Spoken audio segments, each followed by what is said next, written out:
여러분들의 종목 고민들을 속 시원하게 풀어드리겠습니다. 오늘도 주챔쇼 진행의 문현진 멘토입니다.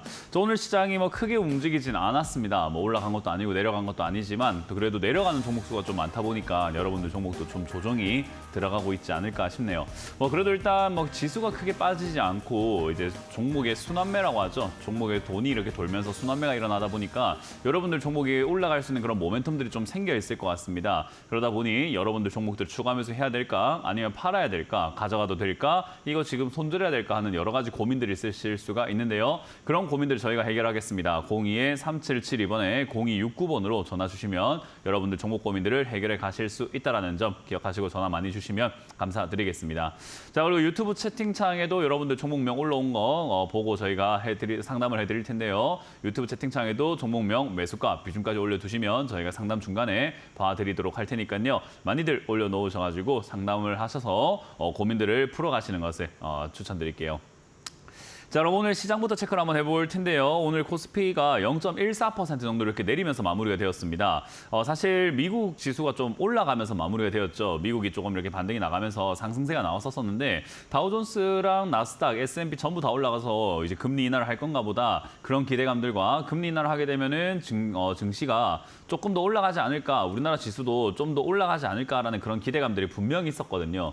근데 오늘 시가까지는 그런 기대감이 있었는지 0.5% 정도 올라왔는데 올라오고 난 다음부터는 조금 주춤했어요. 그렇다고 해서 미국이 금리 인하를 안 한다는 건 아니고 지금 벌써 9월에 금리 인하할 것을 거의 기정사실화하고 시장이 바라보고 있는 데다가 이란과 이스라엘 전쟁도 이야기 많이 나오고 있지만 그 전쟁이 지금 또 크게 지수를 끌어내릴 정도였는가. 물론 오늘 스페코라던가 방산주, 석유 관련주들 조금 급등이 나오긴 했었으나 그렇다고 해서 전쟁 리스크가 엄청 강하게 온 것 같지는 않습니다. 근데 이 지수에는 약간 함정이 있는데요. 지수가 이렇게 좀 버텨주는 것처럼 이렇게 보여지잖아요. 그러다 보니까 지수가 안 떨어진다, 올라가고 있는 거 아닌가라고 보실 수 있는데 사실 이제 삼성전자를 보시게 되면 많이 빠지고 있습니다. 그러니까 지수가 버티는 거에 비해서는 생각보다 많이 밀리고 있다라는 거고요. 그리고 이제 SK하이닉스 같은 경우도 마찬가지로 조금 밀리고 있는 모습이 나오고 있죠. 이렇게 막 밀려 내려가는 모습이 나오는데요. 이게 왜 그럴까라고 생각해 보게 되면 이 비밀은 이제 환율에 있다 생각이 듭니다.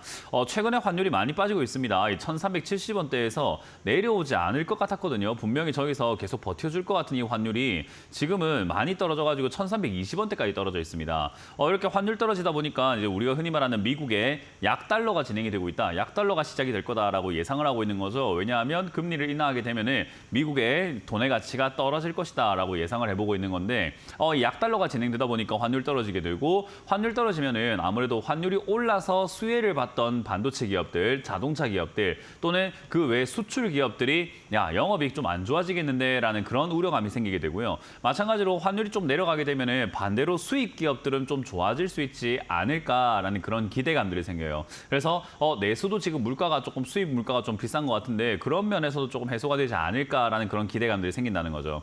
그래서 사실 이래 보면은 이제 수출을 하던 이런 반도체 기업들은 좀 밀려 내려가는 모습이고 다른 이제 또 내수 관련주라든지 다른 항공주라든가 이런 것들 좀 오히려 올라가는 그런 형태들도 나오고 있는 모습이 보이는 것 같습니다.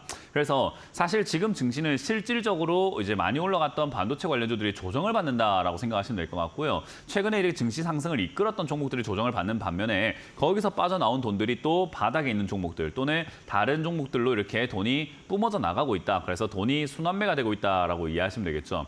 그래서 사실 지수가 이렇게 올라가고 있는 그런 과정 속에서 내 종목 안 가는 것 같다라고 느끼는 것도 어찌 보면 굉장히 당연할 수 있고 그리고 여러분들이 소외당했던 종목들을 사놓는다고 하더라도 그게 우상향하면서 막 치고 올라가지 않을 수도 있거든요. 왜냐하면 지금 이제 주도주가 없잖아요.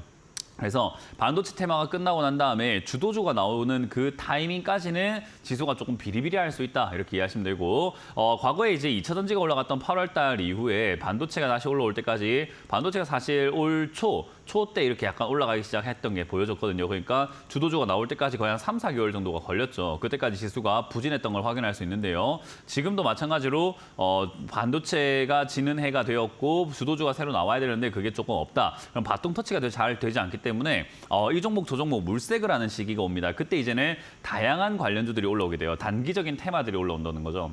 그래서 지금 단기적인 테마로 움직일 수 있는 게 이란과 이스라엘 전쟁 관련주 또는 코로나 이번 주가 정점이 될 거다라고 있다라고 예상을 하고 있잖아요. 코로나 관련주 지금 잠시 조정 들어갔잖아요. 그런 종목들이 다시 또 이렇게 올라갈 수 있다라고 보여지고요. 그 외에도 사실은 이제 뭐 화장품 관련주라든가 K뷰티 이야기 많이 나오고 있죠. 그런 거라든지 뭐 바닥에서 올라갈 수 있는 그런 업종들이야 지금 많이 널려 있는 것 같습니다. 그래서 그런 종목들을 여러분들이 들고 있다면 사실 반도체 관련주를 사서 들고 있다면은 좀 안 좋겠죠. 제가 항상 이야기하지만 한때 주도주였던 종목을 잡고 있게 되면은 사실 오랫동안 많이 물리고 시간도 많이 버리게 되고 계좌도 많이 이렇게 손실이 나게 되는데 사실 여러분들 들고 있는 종목이 반도체 관련주만 아니면은 오히려 탈출할 수 있는 시기 또는 수익을 낼 수 있는 시기가 다가오고 있다. 저는 그렇게 생각을 해볼 수 있을 것 같습니다. 그렇기 때문에 여러분들 들고 있는 종목들을 추가 매수를 해야 될까 또는 뭐 가져가야 될까라고 생각을 하신다면은 어떤 업종인지부터 저는 체크해봐야 된다 생각이 들고요. 그리고 제일 중요한 거는 제가 항상 강조하는 거 있죠. 떨어졌다고 사는 것이 아니라 떨어지고 난 다음에 더 이상 빠지지 않는 걸 확인하고 사야 된다라고 말씀을 드리잖아요. 그래서 그런 추가 매수 타이밍은 도대체 언제일지, 최적의 타이밍이 언제일까, 그리고 어느 가격대일까 이 정도는 우리가 전략을 짜고 기다리는 것이 좀 좋을 것 같습니다. 특히나 이제 과거의 금리 인하의 행태를 보게 되면은 인하를 처음 했을 때 한 2달 정도 증시가 오르는 경향이 있습니다. 뭐 2번째 금리 인하를 하거나 뭐 3번째 금리 인하를 했을 때 증시가 폭삭 내려앉는 경우들이 많지만 어쨌든 금리 인하를 처음 했을 때는 그 처음 했던 금리 인하 효과로 인해 가지고 한 달 내지 뭐 짧게는 한 달, 길게는 2달 정도 상승하는 경향이 있습니다. 그 상승할 때 여러분들 물려 있는 종목들, 내가 이미 종목이 너무 많아가지고 종목 처치 곤란이었을 텐데 그런 것들을 조금 줄이고 조금 비중 축소를 하고 선택과 집중을 할 수 있는 그런 상황이 올 수 있을 것 같습니다. 그러려면 전략을 짜놔야 되겠죠. 근데 그냥 방치하시게 된다면 그런 기회 다 날리실 수 있기 때문에 전 놓치지 말고 그냥 상담 전화하셔가지고 그런 고민들을 저와 함께 풀어가시고 전략을 짜서 편안하게 앞으로 다가올 시기를 좀 맞이해보자라는 전략을 드려봅니다. 자, 그래서 02-3772번에 0269번으로 전화 주시면 될 것 같고요. 지금 전화가 연결되어 있다고 하니 바로 전화 받으면서 상담을 진행을 해보도록 하겠습니다. 자, 첫 번째 전화 받으면서 상담 시작합니다. 여보세요? 네, 안녕하세요, 멘토님. 네, 안녕하세요. 문현진 멘토입니다. 통화가 돼서 너무 좋습니다. 감사합니다. 어떤 게 궁금하세요? 네, 콜마 B&H 네. 18,300원에 10%요. 18,300원에. 예, 10%요. 콜마 B&H가 매수가가 18,300원이라 좀 아쉽긴 한데 사실 네. 종목 자체는 잘 잡으신 것 같고요. 종목은 괜찮아요. 나쁘지 않고요. 실적이 지금 그런 대로 잘 나오고 있는 기업이거든요. 매출도 뭐 증가한 상태고 실적도 그런 대로 잘 나오고 있고 왜 그런가 하면은 이게 이제 화장품 쪽이랑 그 건강기능식품 쪽으로 이렇게 엮여 있는 기업이잖아요. 그래서 네. 사실 건강기능식품에 대한 관심도가 요즘 이제 홈쇼핑만 들어봐도 뭐 전부 다 뭐 거의 뭐 진짜 방송 보면은 한 10개 중에 한 3, 4개는 전부 다 건강기능식품 팔고 있는 것 같아요. 저도 그 보다 보면 집에 뭐 비타민이니 뭐니 유산균이 다 있는데도 불구하고 보다 보면 또 추가로 사야 될 것 같거든요, 왠지. 왜냐하면 건강을 좀 신경을 써야 될 것 같단 말이죠. 특히나 이제 고령화 사회가 되다 보니까 나이가 한 30대만 넘어간다 하더라도 우리가 친구들하고 대화하는 내용이 조금 바뀌거든요. 어릴 때는 뭐 우리 군대 이야기, 뭐 여자 이야기, 뭐 연애 이야기 뭐 이런 것들 했다 친다면은 30대부터는 돈과 건강 이야기를 많이 하잖아요. 40대도 그렇고요. 그러니까 그런 쪽으로 이야기한다는 것 자체가 건강에 대한 관심도가 높아진다는 거고 챙겨 먹는 사람들이 많아지게 되는데 그런 쪽으로 이제 건강기능식품 관련주들이 저는 올라갈 가능성이 매우 높다고 보고 있어요. 그러니까 지금 이제 다가올 하반기예요. 그래서 그런 쪽으로 엮여 있는 기업들이 충분히 올라갈 수 있다고 생각을 해서 사실 콜마 B&H도 저는 올라갈 가능성, 화장품도 엮여 있겠다, 건기식도 엮여 있겠다, 충분히 다 올라갈 가능성이 있다고 봅니다. 그래서 저는 이건 그냥 그대로 들고 가시는 걸 추천드릴 거고요. 매수 단가가 이제 위냐 아래냐로만 따진다면은 사실 이 종목이 이때까지 상장됐을 때 가격 전체를 통틀어서 본다면은 사실 아래쪽에 속하는 가격이기 때문에 그렇게 잘못 산 건 아니에요. 근데 이제 이 습관 하나는 좀 고치는 게 좋아요. 뭐냐면 주가가 올라왔을 때 사는 이 습관요. 요때 사면은 물리는 거예요. 그러니까 맞습니다. 이렇게 좋은 기업을 잘 골라놓고 올라왔을 때 사버렸으니까 좀 안 좋아진 거지 내려갔을 때 사버렸으면 오히려 좋았다는 거죠. 지난번에 올해 3월에 내려갔을 때 샀던지 또는 6월에 내려갔을 때 샀던지 이번에 내려왔을 때 샀다면 더 좋았다 이 말이에요. 이해가 되세요? 네. 그래서 주가라는 건 충분히 내려가고 사시는 게 제일 베스트입니다. 그래서 그거는 이번 경험을 통해서 좀 깨달으시는 게 좋을 것 같고 비중이 10%밖에 안 되기 때문에 사실 뭐 저는 비중을 좀 더 늘려도 좋다고 생각을 해요. 그래서 지금 이 자리에서 사실 뭐 14,000원짜리 이 자리가 깨지지 않는다면은 14,000원에서 15,000원 사이 이번에 내려왔을 때 조금 비중을 늘려놓는 게 좋다고 생각을 하거든요. 그래서 저는 20%까지 비중을 늘리는 것을 좀 추천드릴 거고요. 뭐 저기서 샀는데 안 빠진다는 보장은 없어요. 더 떨어질 떨어질 수 있는 거잖아요. 그죠? 그래서 네네. 혹여나 빠진다면 저는 10,000원에 가깝게 이제 내려갔을 때 추가하면서 하는 게 좋다고 생각을 합니다. 아마 9,000 몇백 원이 될 것 같아요. 그래서 저기까지 이렇게 밀려 내려간다면은 저는 그때는 비중 한 50% 늘려야 된다 봅니다. 어떤 사람은 그렇게 이야기를 합니다. 종목이 그러면은 이 종목의 비중이 너무 많이 들어가게 되면 제가 종목 개수가 줄어들게 되는데 종목 개수가 줄어들게 되면 돈을 못 버는 거 아닐까, 리스크가 너무 큰 거 아닌가라고 하는데 사람들이 이제 앉아가지고 가만히 앉아서 수학적으로 계산을 한번 해보면요. 한 종목 들고 있는 사람의 수익률을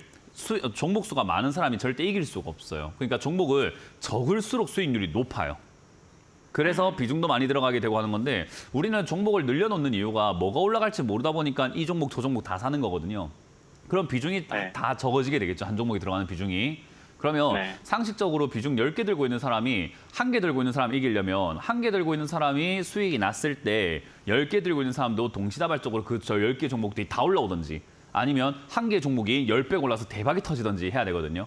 그러니까 네. 그런 식으로 아니고서는 수익률을 이길 수가 없어요. 그러니까 종목은 적은 게 원래 좋은 거예요. 대신에 비중은 내려갈수록 무겁게 만드는 게 좋은 거기 때문에 지금 이 종목은 내가 100% 사갖고 들고 가야지 이건 리스크가 너무 큰 거고 여기서 잘 들어갔고 그다음 여기서 비중을 한 20% 늘려놓은 상태에서 20%대로 늘리고 만에 하나 밑으로 빠진다면 그때 비중을 조금 왈칵 들어가가지고 좀 공략하는 게 좋습니다. 근데 아마 제 생각에 14,000 이하로 안 빠질 것 같고요. 여기서 잘 지지가 된 다음에 아마 2만 원대 내지 2만 한 4, 5천 원대까지 한번 슈팅이 나올 것 같거든요. 그러면 20%로 비중 늘린 걸 가지고 수익을 내고 나가면 될 것 같아요. 크게 욕심 내는 것보다는 올라올 때 잘 팔아내는 게 중요할 것 같습니다. 네, 감사합니다. 그래서 홀딩 의견 드려보도록 할게요. 고맙습니다. 다음 상담 이어가겠습니다. 여보세요? 여보세요. 네, 안녕하세요. 문현진 멘토입니다.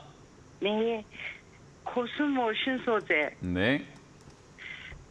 10만 5,300원에 5%입니다. 오늘 사신 거예요?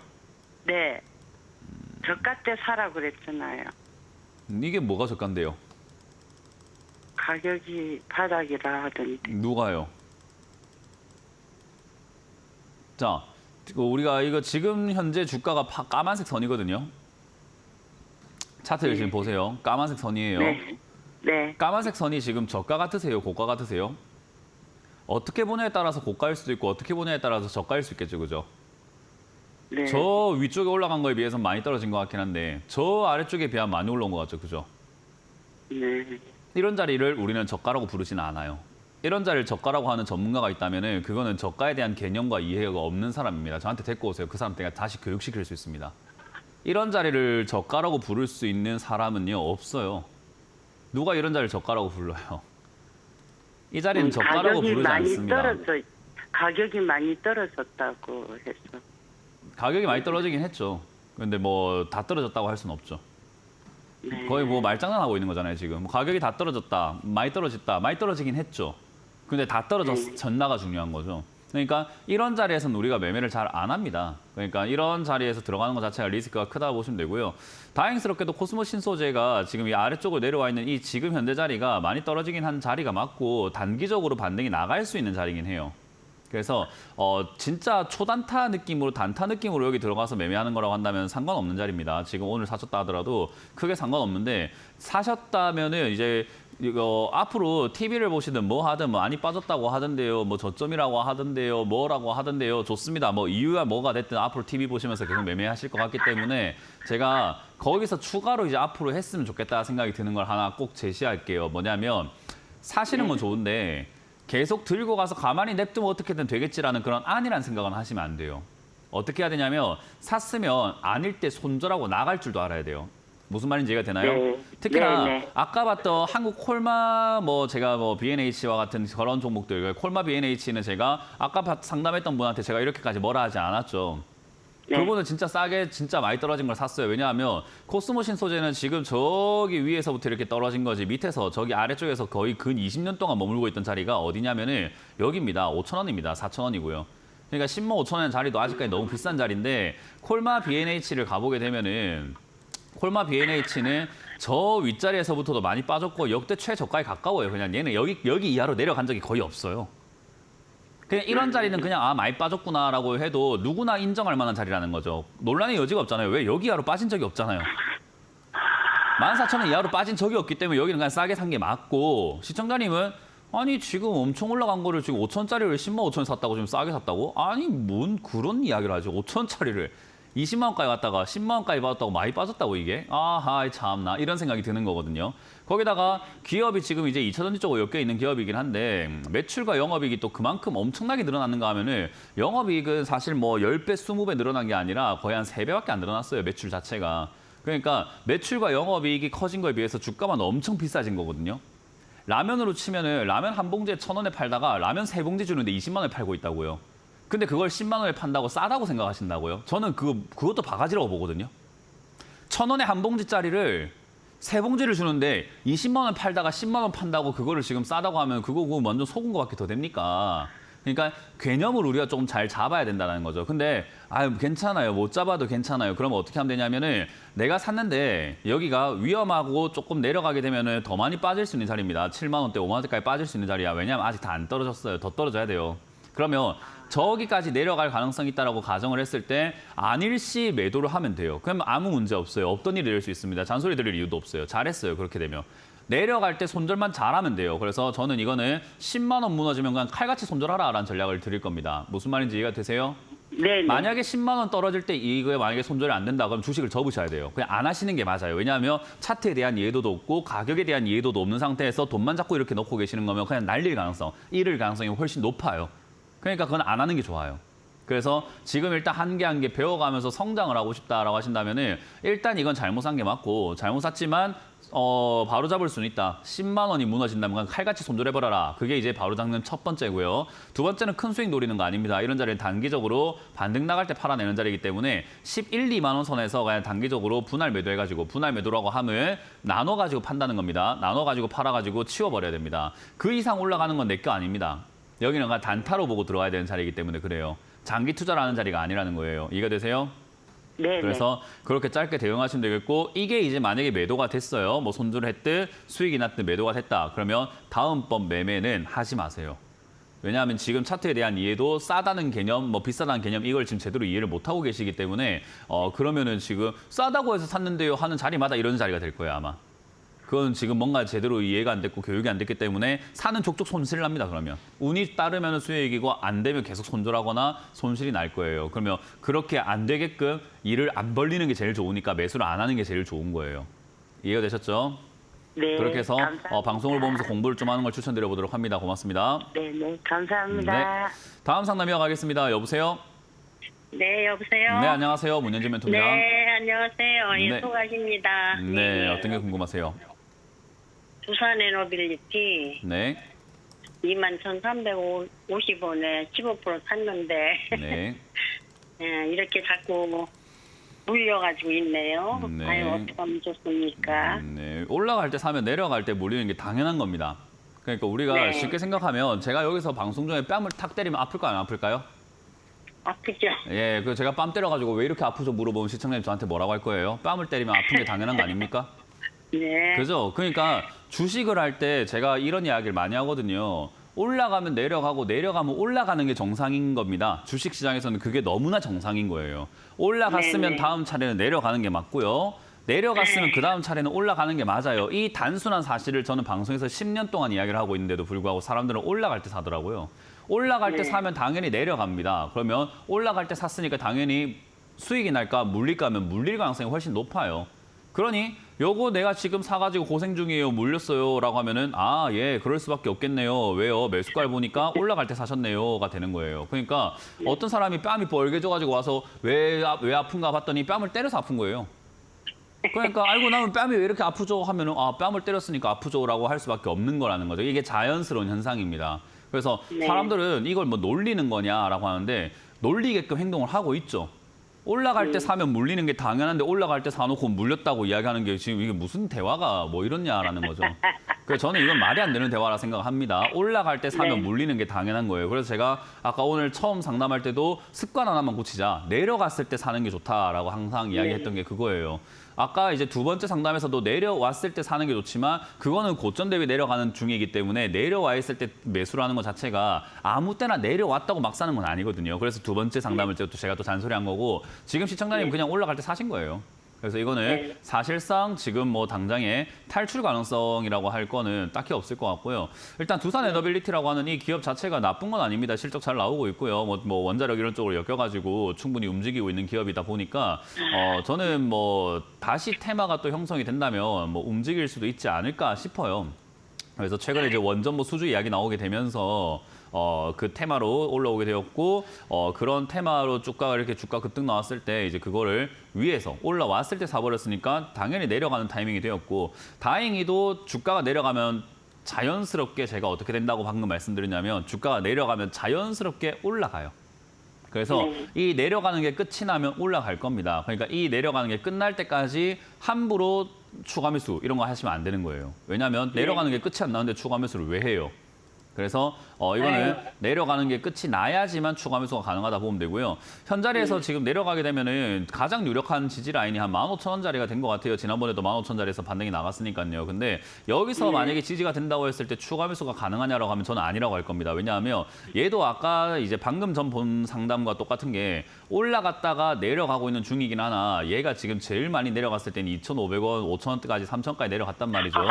그러면 저기까지도 내려갈 수 있다라고 봐야 되는 거예요. 그러면 여기서 추가 매수를 함부로 했다가는 저 5,000원까지 내려갔을 때 완전히 계좌가 완전히 망가지겠죠. 네. 추가 매수 함부로 하면. 그렇기 때문에 15,000원 자리가 잡힌다고 하더라도 저는 추가 매수 의견을 드리지 않을 겁니다. 그래서 이걸 추가 매수 없이 그냥 들고 가서 반등 나올 때 22,000원대가 나올 때 팔고 나가면 된다. 이게 22,000원쯤 다시 올라오게 되면 사람들이 흔히 생각하는 게 여기까지 올라왔으니까 본전인데 내가 기다린 게 있는데 좀 더 수익 내면 되지 않을까라고 또 착각을 하기 시작합니다. 주가는 올라가면 다시 또 빠집니다. 그러니까 올라왔을 때 탈출하고 나가지 않으면 또다시 물리는 거예요. 그러니까 항상 기회가 왔을 때 모든 행동을 해야 돼요. 그건 아주 쉽습니다. 우리 그 지하철 문이 닫혀 있는데 뛰어 들어갔고 문에 막 들이박는 사람 봤습니까? 지하철 문이 닫혀 있는데 나 지하철 타야 돼 하면서 문 막 박치기 한 사람 봤어요? 네. 못 봤습니다. 못 봤죠. 지하철 문이 네, 못 열릴 봤어요. 때 타죠. 그럼요. 닫힐 때는 안 타요. 네. 그 열렸다 닫혔다를 반복하는 것처럼 주가가 올라가면 사면 안 됩니다. 그게 진짜 바보 같은 박치기예요. 네. 주가 올라가면 팔아야 됩니다. 내려가면 사야 됩니다. 그걸 반복하기만 하면 돈을 버는 게 주식이에요. 올라갈 때 전문가님이- 사니까 문제예요. 그래서 전문가님 말씀하시는 거 들었던 그 체코저기 때문에 저기 이유는 올라갔는데 중요하지 팔지 않습니다. 마. 뭔 이유든 간에 팔지 체코 말아요. 원전이든 뭐든 간에 올라가면 팔면 되는 건데 팔 게 없으면 안 사면 되는 네, 건데 네. 여기를 사버리니까 문제인 제가- 거예요. 네, 그래서 제가 잘못했죠. 다음번에 네. 원전 이야기 또 나오면서 다시 올라오게 되면은 또 그때 가져가지 마라 이거예요. 그때 뭐 해야 된다고요? 올라왔으니까 팔아야 돼.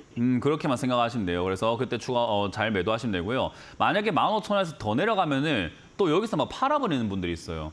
내려가면 제가 주가가 올라간다 그랬잖아요. 그러니까 15,000원에서 더 내려가면은 이제 올라갈 가능성이 높아지는 거니까 사야 되는데 거기서 팔아버린단 말이에요. 그러니까 사람들 주식을 완전히 반대로 하고 있어요, 그냥. 저는 그게 너무 어리석은 행동임에도 불구하고 하고 있는 게 너무 안타까운 거예요. 아니 올라갈 때 사면 당연히 물리고 내려갈 때 사면 당연히 수익 나는 건데 왜 자꾸 반대로 하고 있지? 저는 그게 너무 답답한 것뿐인 겁니다. 그래서 15,000원 이하로 만약에 빠져서 내려간다면 12,000원에 가깝게 내려왔을 때 다시 한번 전화 주시면 되겠고 안 빠진다면 바로 반등 나와서 이건 아마 본전 정리 가능하실 것 같습니다. 그래서 다음번 올라올 때 21,000원 내지 22,000원대 그냥 잘 매도하시고 올라올 때 사지 마라. 다음에는 내려왔을 때 사보자라는 전략을 드려보도록 하겠습니다. 네, 알겠습니다. 네. 감사합니다. 네, 고맙습니다. 자, 상담 잠시 쉬었다가 이번 주 강연회가 준비되어 있습니다. 이번 주 강연회가 어디서 열리는지 체크 한번 해보고 다시 돌아오도록 하겠습니다.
네, 이번 주 강연 잘 보셨죠? 이번 주 강연은 제가 울산과 또 다른 곳에 준비했는데요. 일단 울산 상공회의소 6층 이 회의실에서 제가 토요일에 오후 2시에 여러분들 만날 준비가 되어 있고요. 일요일은 청주에서 준비가 되어 있습니다. 청주 글로스터 호텔이라는 곳이 있습니다.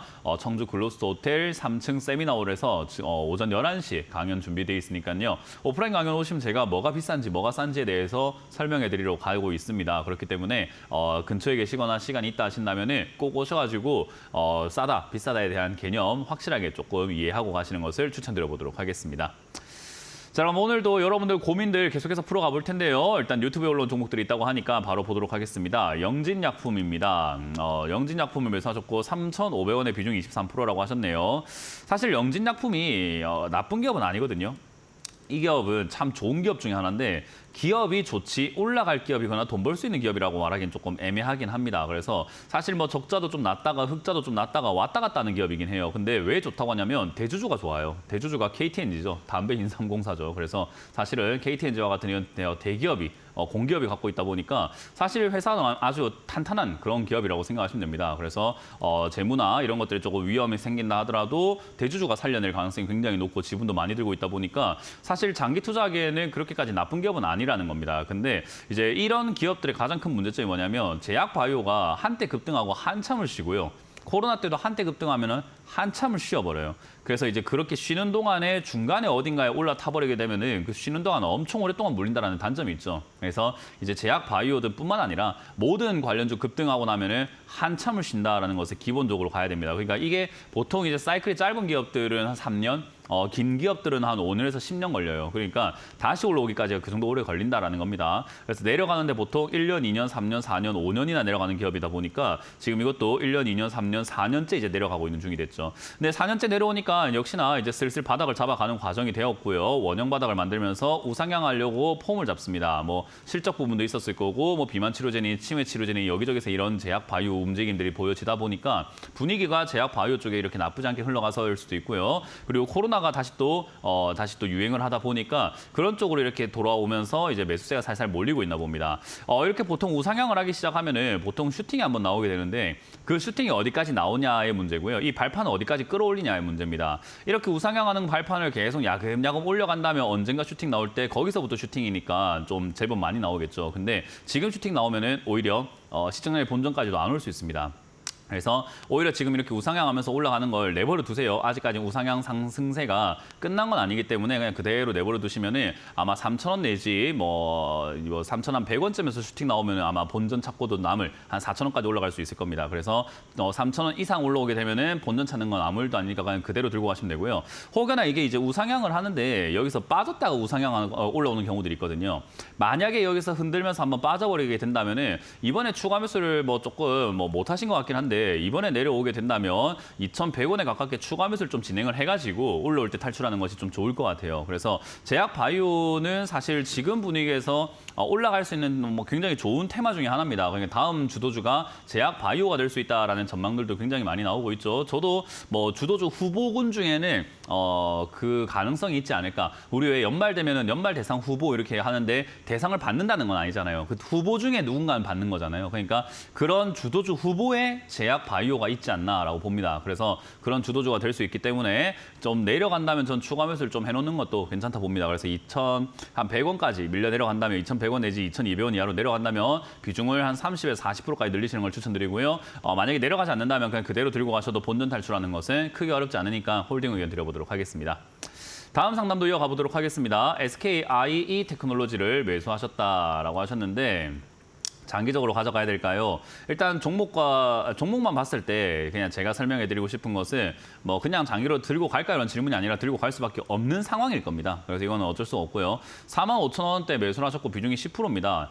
일단 이 상장된 지 얼마 안 된 기업이기도 하고 이렇게 상장된 지 얼마 안 된 기업들은 3년이 지나가야 바닥이 나온다는 건데 얘는 지금 3년이 지나도 바닥을 못 만들고 있습니다. 아직까지도 거품 논란이 있었던 기업이다 보니까 상장할 때부터 거품 논란이 있었죠. 그러다 보니까 더 빠져야 되고 있는갑다. 더 빠지고 있는갑다 싶고 아직도 우하향하고 있는 종목이다 보니까 지난번에 여기가 전저점이 45,000원대거든요. 그래서 아마 이 전저점이면서 여기서 주가가 안 빠지고 있는 요 형태에서 그냥 45,000원이니까 야 이거 주가 안 내려가네 이제 바닥 잡은 거 아닐까 하고 사신 것 같은데 문제는 제가 신규 상장주는 이 저점을 깨버리게 되면은 지난 전저점 이런 자리를 깨버리게 되면 항상 손절하라라는 이야기를 많이 드립니다. 왜냐하면 이런 종목들은 바닥이 어딘지 모르기 때문에 내려가고 있는 도중이라서 이렇게 저점이 깨져 있는 상태에서 들어가는 것 자체는 최악의 매수입니다. 이걸 살 이유가 없이 남들 손절해야 될 때 오히려 들어간 겁니다. 그러니까 잘못된 거죠. 이거는 지금 정말 이상한 투자를 하시게 된 거죠. 그래서 여기 매수 자리가 스스로 생각하시기에는 차트가 이쁘다. 좀 눌림목이 생긴 것 같다. 안 빠진다. 그리고 지난번에 4,700원까지 내려갔는데 4,500원이니까 지난번보다 더 싸니까 싸게 사라고 문현진이가 이야기했는데 좋은 거 아닌가? 사야지.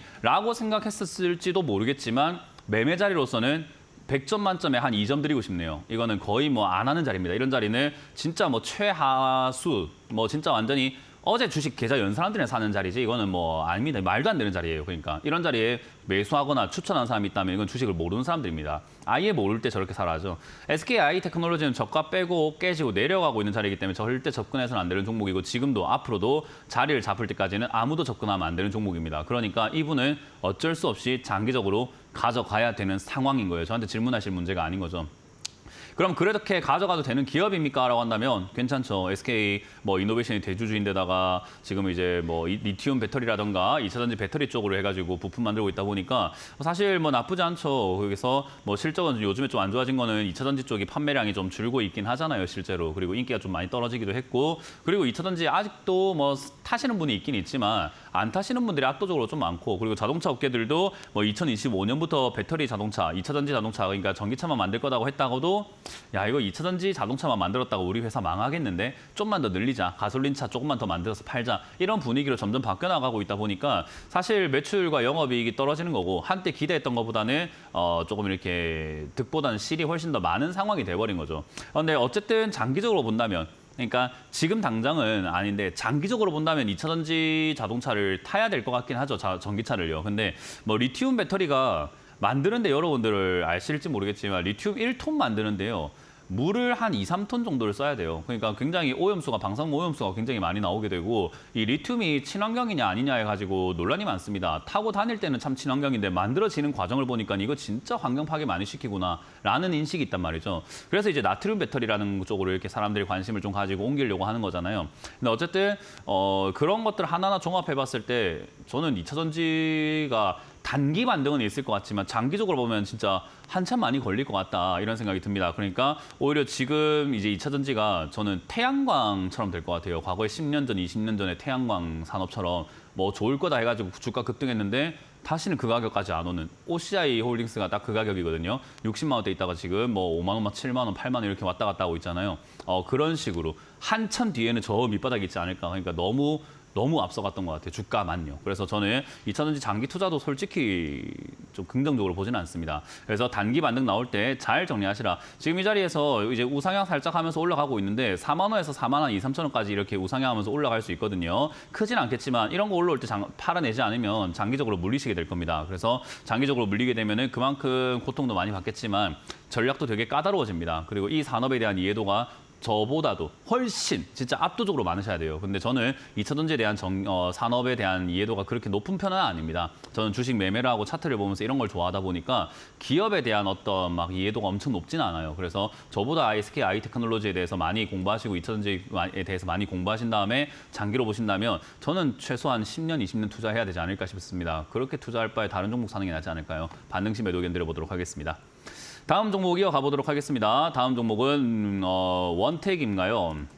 네, 원택이라고 하는 종목을 매수하셨고요. 9,950원에 비중이 5%라고 하셨습니다. 9,950원에 비중이 5%다. 일단 9,950원이면 사실 여기네요. 여기 만 원대 가깝게 여기 사셨다가 요 어딘가에 사서 수익이 나고 있다가 만약에 이렇게 밑으로 밀렸을 때 그냥 물리신 거나 아니면 뭐 위쪽에 사셨다가 떨어질 때 뭐 추가 매수했는데 더 물리셨거나 이런 상태인 것 같긴 합니다.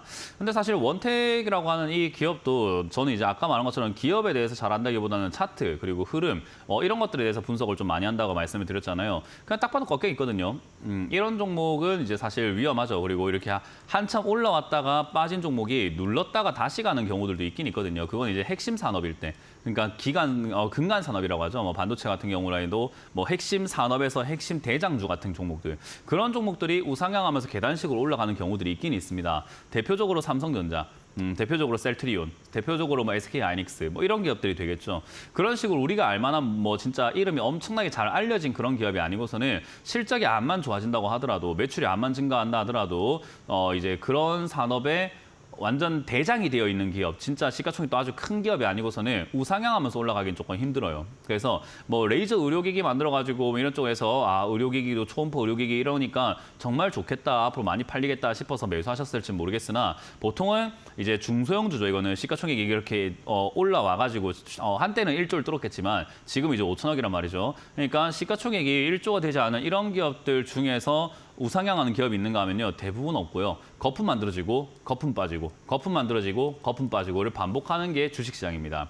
대한민국 투자는 다들 아시다시피 장기 투자를 장려하는 문화는 아닙니다. 우리나라는 단타를 되게 장려하는 문화인 것 같고 방송만 보더라도 맨날 단타 하고 있죠. 빨리빨리 수익, 우리도 원하는 게 빨리빨리다 보니까. 그래서 장기 투자를 이렇게 장려하는 문화도 아닌데다가 장기 투자를 적극적으로 장려하는 법들이 나오고 있는 것도 아니기 때문에 사실상 우리나라는 테마 장세라고 보는 게 맞고요. 테마 장세에서는 우상향하면서 올라가는 케이스보다는 계속 올라갔다가 내려갔다를 반복하는 케이스가 많습니다. 그 반복하는 과정 속에서 보통은 얘가 빠졌던 자리까지 지가 아무리 돈을 많이 벌어도 내려가는 경우들이 많아요. 여기까지 빠지면 주가가 빠지면 만약에 이 종목이 3,000원대에서 4,000원대까지 주가가 빠지면 이 회사 망하는 거 아닙니까? 라고 생각하시는 또 그런 질문이 있을 수 있는데 그런 분들한테 제가 이야기를 하고 싶은 게 아파트를 우리가 분양을 받았어요. 1,000세대가 있는데 아파트를 분양받았습니다. 한 세대당 뭐 한 5억 정도에 받았다고 생각해 봅시다. 그렇게 5억을 받았는데 뭔 이유가 됐든 간에 그 아파트 가격이 뭐 5천만 원까지 떨어졌다고 생각해 봅시다. 그러면 건설사나 시공사가 망합니까? 아무 상관없습니다. 처음 팔아낸 사람들은 그냥 처음 팔았던 가격으로 간 거고 저기까지 주가가 내려가면 누가 망하냐면 원택이 여기까지 빠져내려가면 이 회사가 망하는 게 아니라 여기에 산 사람들만 망하는 겁니다. 그러니까 아파트가 5억짜리가 5천만 원 된다면 시공사, 건설사, 시행사 망하는 게 아니라 그걸 5억에 산 사람들만 망하는 거예요. 그러니까 지금 이것도 주가가 떨어지면 위에 산 사람들이나 망하는 거지 회사가 망하는 건 아닙니다. 회사는 잘 돌아갑니다. 그래서 주가는 여기까지 충분히 내려갈 수 있다. 4,000대까지 내려갈 수 있다고 보는 게 맞고요. 그럼 당장 내일이라도 시장가에 팔아야 될까요? 라고 하면은 제가 주식할 때 제일 하지 말아야 되는 생각이 뭐냐라고 하면은 지금이라도 내일이라도 뭐 그런 거 안 됩니다. 뭐 무슨 뭐 오늘 당장에 지금이라도 팔까요? 늦었을 때가 가장 빠른 게 아닌가요? 라고 하는데 늦었을 때가 가장 느린 겁니다. 그냥 주식은요. 손절할 수 있는 타이밍 놓쳐버리게 되면 저가 깰 때 이럴 때 손절하거나 3% 손절 때 그럴 때 깨고 내가 손절할 거 아니었으면은 그냥 늦은 겁니다. 냅두세요. 다 내려가고 나면은 주식시장의 기본 원리가요. 올라가면 내려가고 내려가면 올라갑니다. 그러니까 지금이라도 팔까요 했다가 내려가 있을 때 팔아버리니까 파니까 올라가요 하는 일들이 발생이 되는 거거든요. 그래서 지금도 이분도 지금 해오름님도 엇박자 탔잖아요. 그죠? 올라갈 때 사가지고 내려갈 때 지금 손절하겠다고 있는 거거든요. 제가 아까 이야기했죠. 저는 10년 동안 반대로 해라라고 말씀드렸는데 사람들은 항상 반대로 하더라. 지금 정석대로 간다면 내려갔을 때 사서 올라갈 때 파는 게 맞는 건데 사람들이 희한하게 위에서 사가지고 올라갈 때 사가지고 내려갈 때 팔더라. 그러니까 돈을 못 벌죠, 당연히. 주식은 누구나 다 알고 있잖아요. 싸게 사서 비싸게 팔아야 된다는 걸. 왜 비싸게 사가지고 왜 싸게 팔려고 합니까? 이게 지금 말도 안 되는 투자라는 거죠. 이건 투자가 아니라 이상한 행동이에요. 그래서 좀 진정하시고 그냥 들고 가셔가지고 5천 내지 4천원까지 빠졌을 때 얘가 여기서 자리를 잡아준다면 거래가 좀 실리면서 주가가 더 이상 안 빠져야 됩니다. 옆으로 가면서 주가가 안 빠지기 시작한다면 그때 더 전화를 다시 주세요. 오히려 더 사버려야 됩니다. 왜냐? 아까 보신 것처럼 회사가 적자에서 흑자로 돌아서고 있고 돈 잘 벌고 있거든요. 돈 잘 버는 기업이 싸면은 사야죠. 그걸 뭘 지금이라도 팔아야 됩니까? 그러니까 4,000원에서 5,000원까지 내려가게 된다면 오히려 비중으로 5% 정도 더 씹던가 아니면 15%까지 비중을 늘려버리는 방식으로 해서 매수가를 낮추고 그다음 상승에 한번 수익을 내보거나 탈출하는 것을 노려보는 게 좋을 것 같습니다. 그래서 그냥 홀딩 의견 드리고 4,000원까지 빠진다면은 추매할 수 있도록 자금만 잘 마련해 놓고 기다리시는 것을 추천드려보도록 하겠습니다. 다음 상담은 전화 받아봅니다. 여보세요? 네, 안녕하세요. 네, 안녕하세요. 문현지 멘토입니다. 네, 안녕하세요. 어떤 게 궁금하세요? 삼성전자요. 삼성전자고의 매수가랑 비중이요? 79,000원에 10%. 79,000원에 10%요? 네, 갑자기 막 빠지네. 뭐 갑자기 빠지는 건 아니고 삼성전자뿐만 아니라 반도체 관련주는 제가 계속 방송에서 언급했던 게 이제 지는 해다, 노을 것 같다, 좀 있으면 해가 진다라는 이야기를 올 한 6월, 7월 달부터 계속 이야기를 했거든요. 6월 달, 7월 달부터 해서 삼성전자뿐만 아니라 모든 반도체 관련주가 지금 지는 해다. 이제 좀 있으면 해가 질 거니까 그쪽으로는 가지 마세요라고 이야기를 많이 하면서 새로 사신 분들한테 손절 이야기도 정말 많이 드렸고 많이 혼내기도 했던 종목 중에 하나라서 지금 이걸 이제 사서 갑자기 빠지네요라고 하면은 아니 해가 지고 있는데 지금 갑자기 해가 지네요 하면 제가 무슨 말을 해줘야 됩니까? 그러니까 해가 질 때라고 전 계속 이야기했고 지금 해가 지는 걸 뻔히 보고 있는 거 상황에서 내가 방금 왔는데 해가 갑자기 지네요 하면은 뭐라고 생각을 해야 될까요? 저는 지금 시청자님의 수준이 의심이 되는 거예요. 주식을 아예 모르시구나 이거는. 그래서 지금 모르고 또 이렇게 뒤늦게 따라 붙으신 게 되는 거구나라고 볼 수밖에 없어요. 그렇게 되면은 주식을 못 하시는 분이 주식을 했을 때 돈을 벌 가능성은 없거든요. 네. 그럼 주식을 못하면은 안 하는 게 맞기 때문에 결론으로 말씀드리면 주식을 하지 마세요라고 제가 말씀드릴 수밖에 없어요. 그래서 상담이 되게 재미없어질 수밖에 없죠. 왜냐하면 주식을 잘해서 상담하는 사람이 어디 있어요라고 이야기하는데 그러니까 상담 방송을 좀 보시라는 거예요. 덜컥 매수부터 저지르는 것이 아니라 남들 상담하는 걸 좀 보다 보면은 실력이 쌓이게 되고 쌓이다 보면은 매매를 했을 때 좀 유리한 자리라든가 좀 이렇게 수익 내기 좋은 자리를 살 수 있는 방법을 알게 되고 뭘 하면 안 되는지를 배우게 되거든요. 근데 사람들은 내가 몰라서 니한테 상담하지라 그럽니다. 그냥 모르니까 내가 알려주지라고 그럽니다, 저는. 그럼 모르니까 알려주는데 알려주는 거 듣기 싫다 이거예요. 아니에요. 사람들이 그렇다고요. 시청자님이 그렇다는 게 아니고. 네. 그러니까 사람들은 그냥 모르니까 알려준다라고 생각하는데 그 알려주는 것도 듣기 싫다 이럽니다.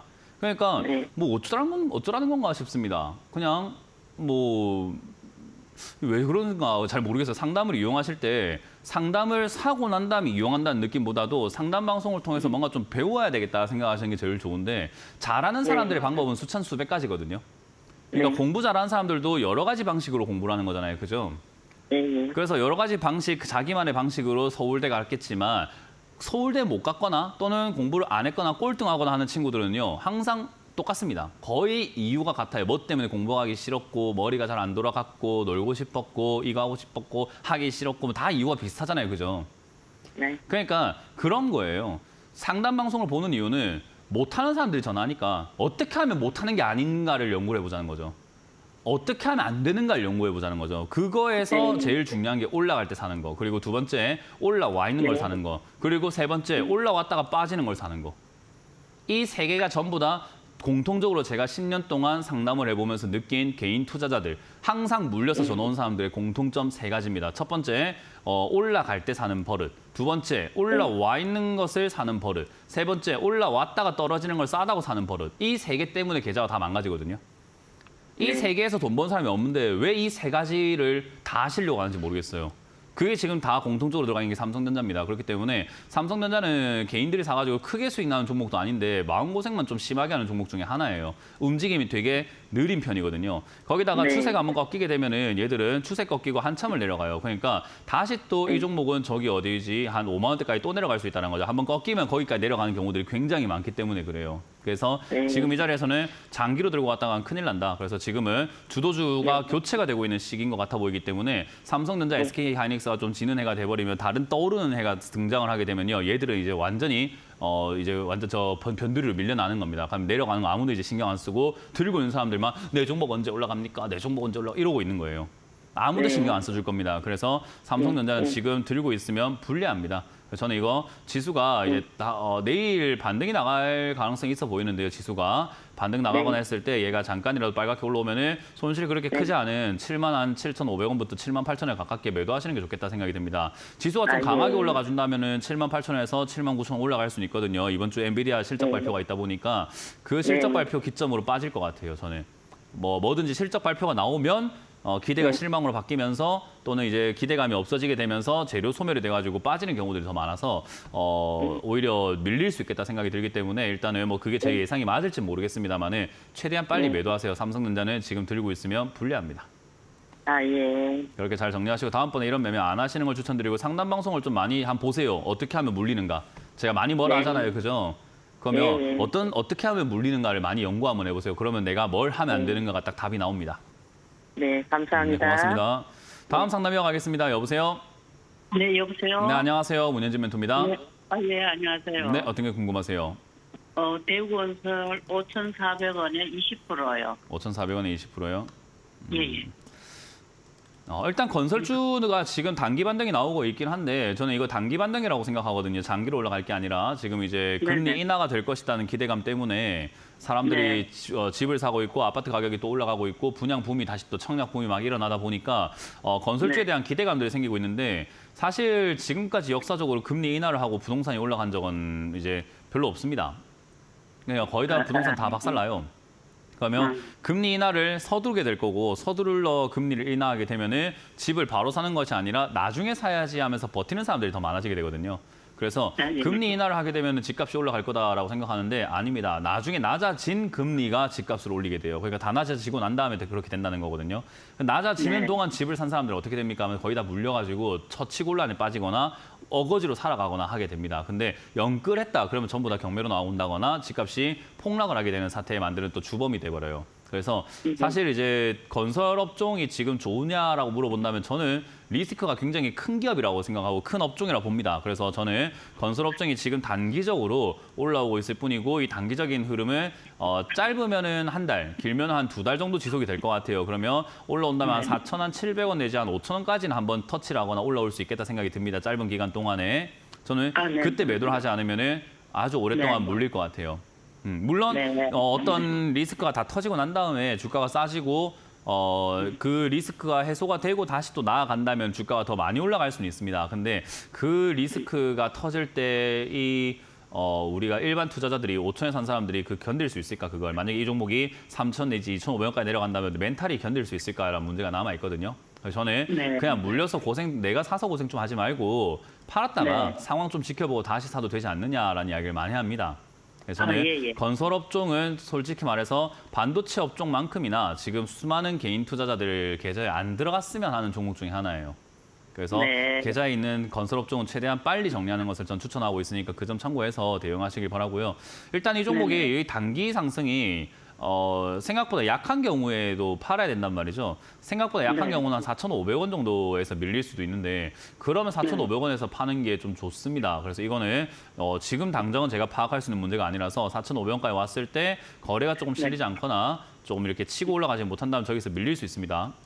네. 그럼 조금 빠지는 거 보고 그냥 억울하시겠지만 4,500원 이하에서 조금 이렇게 매도하시는 게 좀 좋을 수 있습니다. 그때 매도하기 전에 전화를 한번 더 주는 게 좋고요.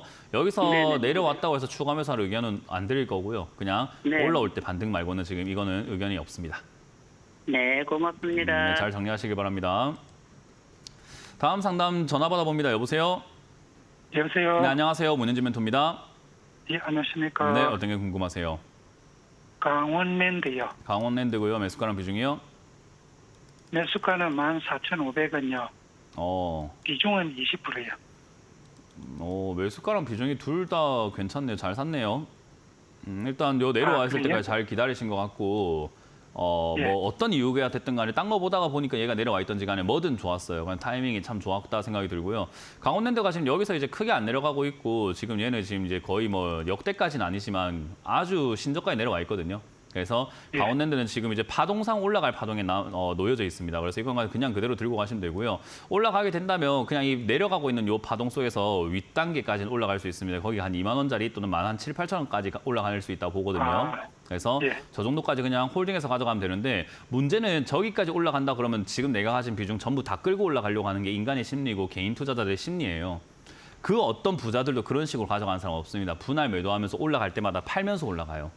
예, 그 예. 습관은 그래야 반드시 생각이 필요합니다. 그래서 예. 만약에 내가 이걸 목표가를 18,000원 잡았다 하면은 14,000원부터 18,000원 사이쯤에 내가 몇 분할 매도할 건지를 정해가지고 2분할이면 16,000원에 한 번, 18,000원에 한 번, 3분할이면 15,700원에 한 번, 16,400원에 한 번 이런 식으로 팔아야 되겠죠, 그죠? 중간중간. 예. 그래서 몇 번에 나눠 팔지는 스스로 결정하셔가지고 중간중간 예, 매도할 예, 자리를 결정하셔서 조금 팔아내시면 될 것 같습니다. 이해되셨나요? 예. 네, 그대로 들고 가시면 되고 앞으로 이렇게 싸게 사는 연습을 계속 하시면 매매 잘 될 겁니다. 예. 한 가지 좀 물어봐도 네, 지금 됩니까? 시간 관계상 저희가 더 이상 질문을 받을 수가 없어서 죄송합니다. 고맙습니다. 자, 이렇게 오늘 마무리 잡을 수 있을 것 같은데요. 항상 말씀드리지만 싸게 사야 돈을 벌지 비싸게 사서 돈 버는 것 자체가 조금 상식선에서 이해가 잘 안 되죠. 그게 근데 하기가 어려워요. 한 끗 차이인데 어려워요. 그래서 저는 항상 그 한 끗 차이, 조금 별거 아닌 것 같아 보이면서 쉬워 보이기도 하고 어려워 보이는 그걸 꼭 해내시는 것이 여러분들의 숙제라는 것을 말씀드리면서 저는 물러가도록 하겠습니다. 지금까지 문현지 멘토였습니다. 고맙습니다.